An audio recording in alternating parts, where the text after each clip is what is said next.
ba? What's up guys? Ichiboy Art, and for today's video ay nandito tayo ngayon sa Ongpin. Maghanap tayo ng masarap na kainan. Siyempre bago lang din tayo dito, wala tayong idea kung anong meron dito sa Ongpin. Pero siyempre hindi tayo nag-iisa. May kasama tayo ngayong araw na to, and yun ay si Daniel Padilla. Hey, mga kapatid. So ayun, sobrang excited na ako kasi mukhang masasarap pagkain dito. Yun, subukan natin. And kumain ka na ba? Sakto, sure. Hindi pa nga pare. Yun, sakto. Wala naman tayo ibang gagawin dito kundi kumain and mag-taste test. Handa ka na ba? Handang-handa Ako na. gutom na kaya tara na. Ang Binondo na matatagpuan sa Maynila ay kilala bilang pinakamatandang Chinatown sa buong mundo, na itinatag noong 1594 ng mga Kastila bilang tirahan ng mga Chinong Katoliko. Isa itong sentro ng kalakalan at komersyo kung saan maraming negosyo ng mga Pilipino-Chino ang umuunlad. Ang mga pagkain dito ay naging bahagi ng kasaysayan ng lugar na nagsimula noong panahon ng kalakalan sa pagitan ng Chino at Pilipino. Kaya kung ikaw mahilig sa pagkain, ano bang hinihintay mo? Samahan mo na kami dito.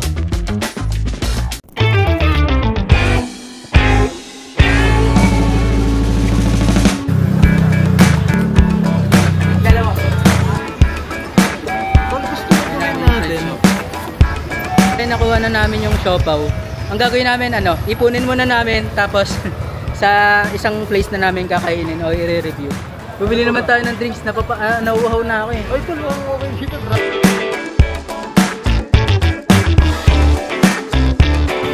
Hindi ko pa natitikman to, so gusto ko i-try. Oh, sige pare, isa na lang bilhin. Hindi ko pa natatry ito eh, so tatry natin. So since nandito na rin naman tayo, try na natin, di ba?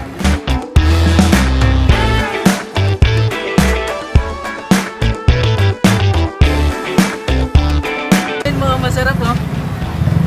Alright.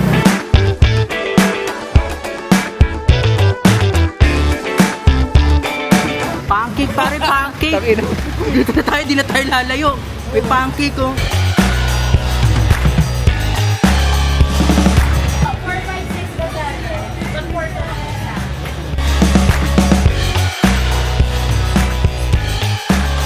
Hey, kaya ba? Parang di na kinakaya. Parang nagugutom na ako, pre. Ako na, mali si ma'am. Ulit. Ulit.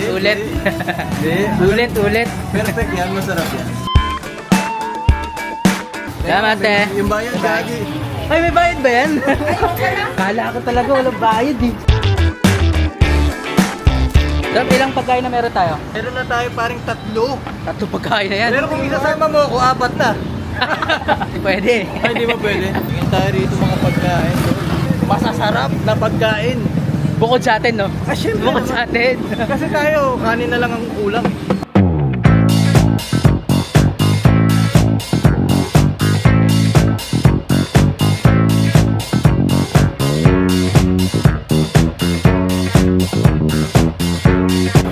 Dito pala, sumisingit lang.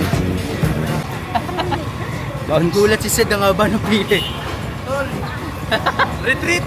Retreat daw. Retreat tayo, man. Hanap tayo mixing pila. Gulo-gulo ba ang tawag doon? Anong gulo-gulo? Ano tawag yun, pre? Gulo-gulo daw tawag dito.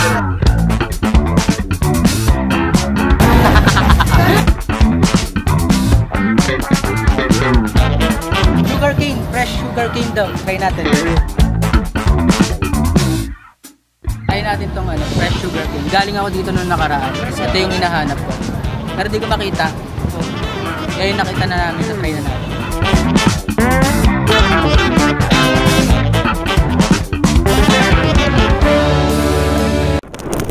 Kasi may napanood ako sa nag-review nito sa sa YouTube na sabi hindi naman daw ganun katamis. Ay matamis, pero yung pagka matamis siya, alam mong hindi hindi, alam mong wag na lang.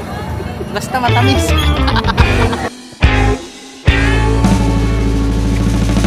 So yun na nga, ito na nga pala yung mga pagkain na nabili namin. Ano tawag dito? Pancake. Ayun, pancake. 150 pesos, dalawa na ba? Ayun, meron din kami dito yung siopaw, fried siopaw. Siyo, meow. Ano to, Bri? Meron din kami dito, Dragon fruit. Dragon sword. Dragon fruit. Then, sugar cane. Ano yung lasa nito? Feeling ko lasang Goku yan, tol. Dragon Ball yun. lasa. Oo, yun. Walang lasa, pre. Walang lasa. Hindi mo nakiyaan ng buo, diba? Oo nga. Walang lasa, pare. Masarap, men. Masarap, walang lasa. Ito, ganito ko mapipicture yung lasa. Grabe.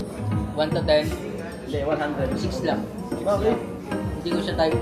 Ano, sa akin siguro pwede ko siya ilagay sa ano, mga 7. Dapat. Pre, kung nasa 60 na ako, tayo ko hindi yung mga gusto ng mga senior eh. Oo. Walang lasa. Kasi yung walang lasa. Dapat dito tinatanong nila kung ano sugar level. Ilang taon ka na? Kung ilang taon ka na?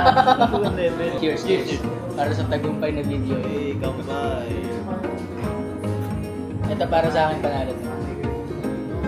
Kasi ganito yung lasa ng ano eh. Lasa. Pre, andun yung lasa ng tubo eh. Oo. Diba? Andun mismo yung lasa ng ano ba? Hindi ko meron pang ano. Ako, tol, ang nalalasahan ko yung nag-serve yung naka-blue. Yung kamay. Yung Hindi. Sa akin, ito. Saan 10 to? 10 lang mas. 10. Ati na tayo dapat pala, tinatla natin to eh. Palaman agad oh.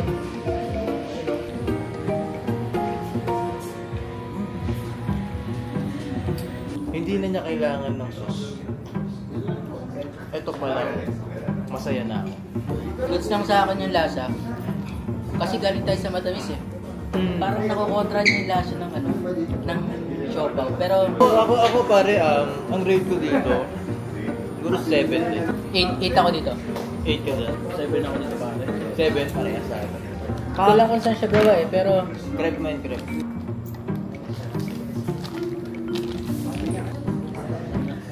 Saka doon yung gulay na ginisa na pinagsama-sama. Ako, panalo. So sa akin nare-rate ko to na 9 to 10. Kaya ko siyang pupusin kahit tatlo. Oh? Sobrang sarap. Sobrang sarapan ako. 80 over 10 tol. Yun yung rate ko tol. As in, na-rate ko na agad.